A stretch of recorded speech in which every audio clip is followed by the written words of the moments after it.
Olá a todos, tudo bem? Sejam bem-vindos novamente aqui no canal Movimento Contrário. Eu sou o Marcos e hoje nós vamos falar um pouco sobre a lua de mel e a dor do luto do dependente do álcool e dependente de outro tipo de drogas. É importante salientar que esse é um conceito que eu criei para poder identificar o que é um usuário de drogas e o que é o dependente químico. São coisas distintas entre o que é a dependência e o que é o usuário. Na verdade, esse é um dos grandes equívocos que acontecem, pelo menos no mundo dessas avaliações que se fazem de forma superficial sobre a diferença do dependente químico e o usuário de drogas. Para a sociedade, todo mundo que usa droga é dependente químico, para todo mundo que está na rua é dependente químico, para todo mundo que está fumando baseado é dependente químico, enfim, generalizam muito, mas é importante que se tenha um olhar diferenciados para esses dois públicos, para que as ações preventivas e ações de atendimento aconteçam de forma eficaz. Porque quando a gente avalia todo mundo no mesmo barco, no mesmo pacote, a tendência é que a gente não consiga fazer um processo de tratamento ou um processo de encaminhamento com qualidade. Bom, vamos falar um pouco sobre o que é a lua de mel de um usuário de drogas. Quando a gente fala de lua de mel, a gente está falando sobre exatamente a lua de mel. O que é a lua de mel? A lua de mel é o momento tão esperado de um homem ou de uma mulher quando se casam. Concorda comigo? É o momento máximo que fecha aquele ciclo de conhecimento, de relacionamento. Primeiro eles vão se conhecer, vão se namorar, depois vão noivar, depois vão casar. É claro que hoje, nessa modernidade, nesse mundo atual, as coisas não estão acontecendo mais nessa engrenagem, nesse mecanismo, né? As coisas já mudaram um pouco mais. Teoricamente, como um bom conservador que sou, acredito que é mais ou menos assim que funciona. Esse processo de namorar, noivar, casar, né, e depois ir para a lua de mel, assim também acontece com uma pessoa que está se relacionando com uma droga, uma substância psicoativa. Ninguém acorda de um dia para o outro sem nunca ter pensado nessa possibilidade de um uso de drogas e vai lá usar. Não acontece isso. Normalmente, quem vai usar uma substância, seja ela qual for, ele já tem algo em mente, ele já vem pensando, já vem se relacionando de forma à distância. Talvez alguém ofereceu para ele uma substância e ele negou naquele primeiro momento. Talvez ele esteja num grupo de amigos que alguém está fumando baseado e ele se interessou, mas ele falou, não, eu não vou me meter com isso não quero usar e tal. Ele negou pela segunda vez. Até o ponto que ele foi numa festa, tomou uma cerveja, ficou um pouquinho mais animado e aí ele decidiu experimentar aquela substância como forma de adaptação, como desafio ou como conhecimento, seja lá o que for. E é importante entender que esse relacionamento ele se dá de forma crescente. Todo dependente químico, né, que já atinge o nível de dependência, ele começa através do conhecimento. E ele vai conhecendo essa substância e quando eu classifico isso como lua de mel, porque é difícil você dizer que uma coisa não presta quando você está no ápice do prazer, né? Então todo usuário de droga, todo usuário do álcool, ele está numa fase de conhecimento e de prazer extremo com essa substância. Ele não quer ter conselhos, ele não quer ser aconselhado para parar de se relacionar com essa substância, porque o que ele está vivendo ali, de fato, é algo muito bom. Então, esse é um período difícil de fazer conceito, de fazer política de prevenção, de dar aconselhamento, porque não há nada que ele tenha olhado e falar, não, mas calma aí, eu não perdi nada, eu não sofri nada com isso, pelo contrário, eu só estou ganhando. Todas as vezes que eu me relaciono com essa substância, eu ganho, eu estou feliz, ela está me dando prazer, eu estou ficando bem, eu estou indo com meus amigos, eu estou indo para balada, eu estou indo para uma festa, eu vou para a cachoeira, e aonde eu vou, me relaciono bem, e eu só tenho prazeres com essa substância. De fato, é uma verdade. Essa é uma verdade. É importante dizer isso porque todas as vezes quando eu ouço pessoas falarem sobre o tipo de droga e dizer, não, mas pô, droga não presta, droga não faz bem. Claro, lá no final, a consequência da quantidade de uso, a consequência final dessa jornada, ela vai ser sempre danosa, vai ser sempre de perda, vai ser sempre de danos. Mas o início não, o início sempre será algo muito prazeroso. Então, quando eu classifico lua de mel, eu estou classificando esse indivíduo que está se relacionando momentaneamente com essa substância e está se dando muito bem. É algo muito bom. Esse é o momento da lua de mel que eu falo. Porque o dependente químico, o dependente do álcool, ele está numa outra esfera. Mas, por enquanto, essa pessoa que está se relacionando com o álcool, está se relacionando com as drogas, ela não teve perdas algumas. Pelo contrário, ela está só ganhando. Ela está tendo prazeres, ela está sendo bem vista no grupo, ela está fazendo coisas bacanas. A história que acontece no outro dia, pós-uso, é muito legal. Pô, você ficou ontem muito doido, pô, você viu o que você fez ontem? Caramba, que loucura, hein? E aquilo dá a ela status, cria uma identidade para essa pessoa. Deu para entender aí? Então, lua de mel está sempre relacionado a usuário de drogas. É importante você entender isso, para que na hora de uma análise, na hora de você avaliar uma pessoa, alguém da sua casa que está usando droga, alguém que está começando a usar a droga, que você consiga identificar que nada do que você faça naquele momento vai fazer ela parar com o uso dessa droga. Nada do que você faça. Você precisa ter um profissional que faça algo diferente, porque conselho de mãe, conselho de pai, conselho de família, nesse momento, me desculpa dizer, não vai funcionar. Pancada não vai funcionar. Se ele já se relacionou com essa droga, se ele já teve o efeito prazer que ele esperava sobre essa substância, nada que você faça nesse momento vai trazer resultado. A não ser se você tiver condições de colocar ele na mão de um profissional, aonde esse profissional consiga fazer um movimento contrário nele e fazer com que ele consiga criar uma consciência de querer parar com o uso. Mas é preciso que ele esteja na mão de um profissional sério. Normalmente você vai encontrar muitos profissionais por aí prometendo mundos e fundos, mas essa dinâmica, essa verdade entre conseguir de fato trazer uma consciência de querer parar com o uso é muito complicado, tem que ter muita técnica e isso não se encontra em qualquer esquina por aí, tá? Como se propaga por aí pelas internets da vida, enfim. Mas vamos lá, vamos tocar o barco porque o assunto não é esse. Deu para entender mais ou menos o que é lua de mel? Então, lua de mel sempre estará atrelado ao usuário de drogas, o usuário do álcool, nunca ao dependente. Quando eu falo no dependente, aí partindo para essa outra esfera que é a dependência química, o dependente químico, ele não é mais o cara que curte a droga. O dependente químico não é o cara que curte mais o álcool. O dependente químico não é o cara que está fissurado para sair, chegar ao final de semana ele curtir uma balada. É diferente. Enquanto o usuário ele consegue atrelar ao uso, ao efeito social, ao prazer social, o dependente químico não está mais ligado nisso.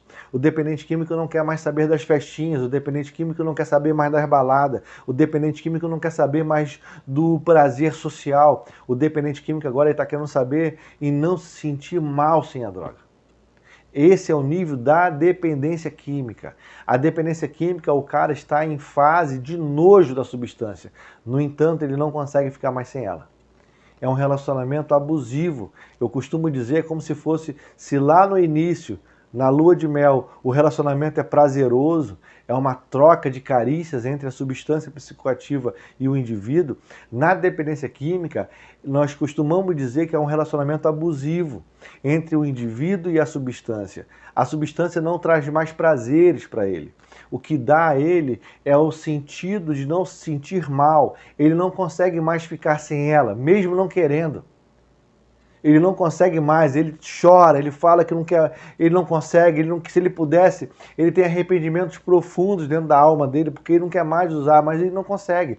Ele não consegue mais verbalizar isso, porque, para analisar, é o tempo do uso. Tem uma frase que minha avó dizia, que o vício do cachimbo deixa a boca torta, não é isso? Esse tempo do uso, a quantidade de uso que ele vai tendo e a forma como ele vai se relacionando com essa substância, ele vai criando uma identidade própria, ele vai tendo Ele vai passando a ser uma outra pessoa que não mais é aquela pessoa lá do início. Agora ele não está mais preocupado com as baladas, com as festas, com prazeres, com as amizades. Ele está preocupado em não se sentir mal mais com a droga.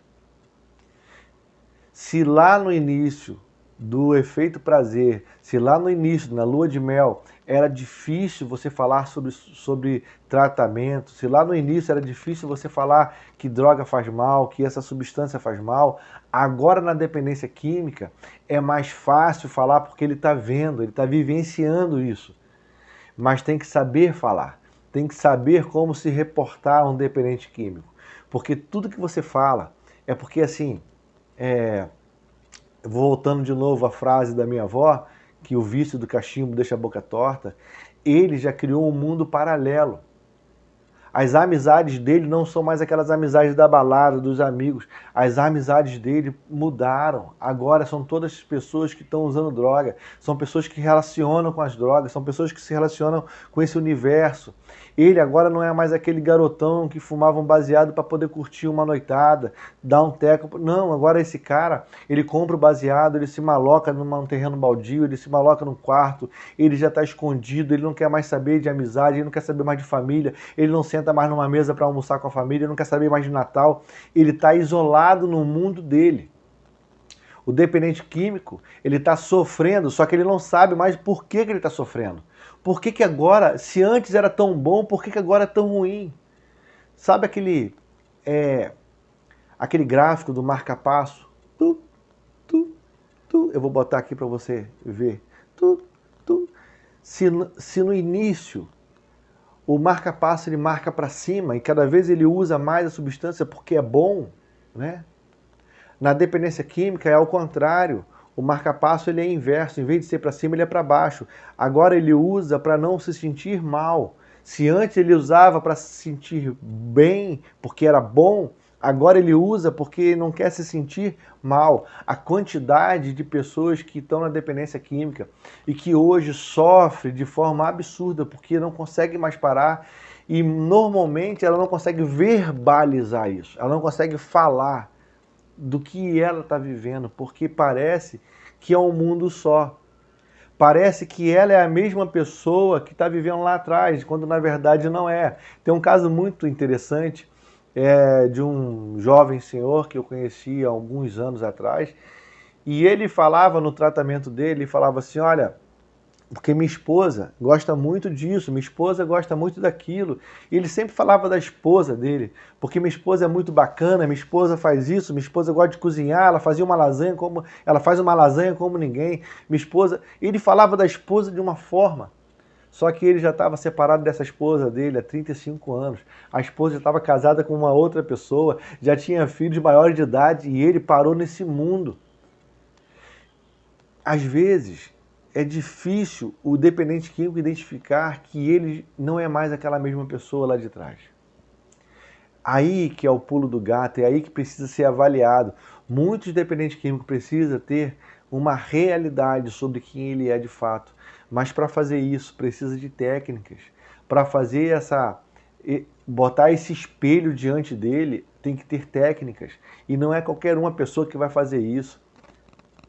E às vezes, muitas pessoas que entram em um tratamento, e aí eu falo isso com muito carinho, as instituições religiosas, por exemplo, que às vezes fala com uma boa intenção, mas o dependente químico às vezes ele não compreende isso.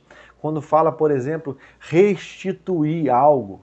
Olha, Deus restitui sim. Normalmente a instituição religiosa fala muito sobre isso, né? Deus vai te restituir. Vai ter dependente químico que não vai ser restituído de nada, porque o que ele perdeu na vida não vai ser restituído. Os danos causados na vida de um dependente químico, muitos desses danos, muitas dessas perdas, não serão restauradas, não serão consertadas. Ele vai ter que viver uma nova vida.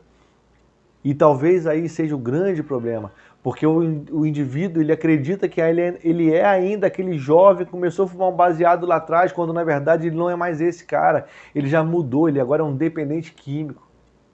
Então nós chamamos essa fase de dor do luto, aonde ele sofre por algo que ele perdeu, mas não sabe o que ele perdeu. E é preciso colocar diante dele essa clareza sobre o que ele precisa reconstruir e o que dá para reconstruir. É por isso que a oração da serenidade é muito sábia quando ela fala isso e talvez muito pouco explorada em outros momentos. Quando diz assim, olha, concedei-me, Senhor, né? Essa é uma oração da serenidade que se fala muito nos grupos anônimos, né? Em algumas instituições pregam muito sobre essa oração da serenidade, mas ela é tremenda. Mas se souber a profundidade dela, que ela diz assim, olha, concedei-me, Senhor, a serenidade necessária para aceitar as coisas que eu não posso modificar. Vai ter coisas que eu não posso modificar. Coragem para modificar aquelas que eu posso. E sabedoria para distinguir uma das outras.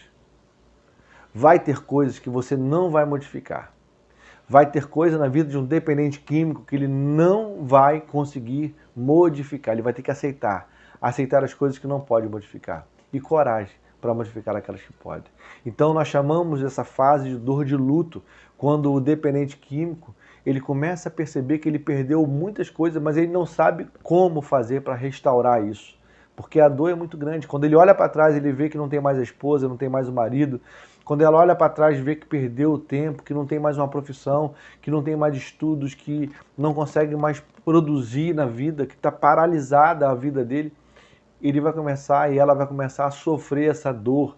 E nós chamamos dor de luto, porque é uma perda muito grande. Mas tem como resolver isso? Tem. E eu acredito muito nessa possibilidade de transformação, desde que ele tenha uma condução de um processo positivo, de um tratamento positivo, de um tratamento assertivo, sem ilusões, sem maquiagem, sem meia palavras, sem letras miúdas, que seja algo positivo, direcionado. Então, para que você entenda de fato esse vídeo, eu vou parando por aqui, a diferença entre a lua de mel, que classificamos como usuário de drogas, e a dor do luto como dependente químico, para você identificar a diferença desse universo, desse cenário do que é a dependência química e do que é o usuário. Tá bom? Muito obrigado pela tua paciência. Antes de você desligar esse vídeo, clica aqui no botãozinho, se inscreve no meu canal, vai lá, segue a gente no Instagram, @Movimento Contrário, no Facebook, Movimento Contrário. Se possível, dá um likezinho aí no meu vídeo, compartilha, faz um comentário se você tem alguma dúvida, enfim, interage com a gente aí, tá bom? Compartilha esse vídeo com quem você pode achar que precisa ouvir essas palavras aí, que eu tenho certeza que a gente pode alcançar muito mais gente, tá bom? Um abraço e até a próxima. Valeu, tchau!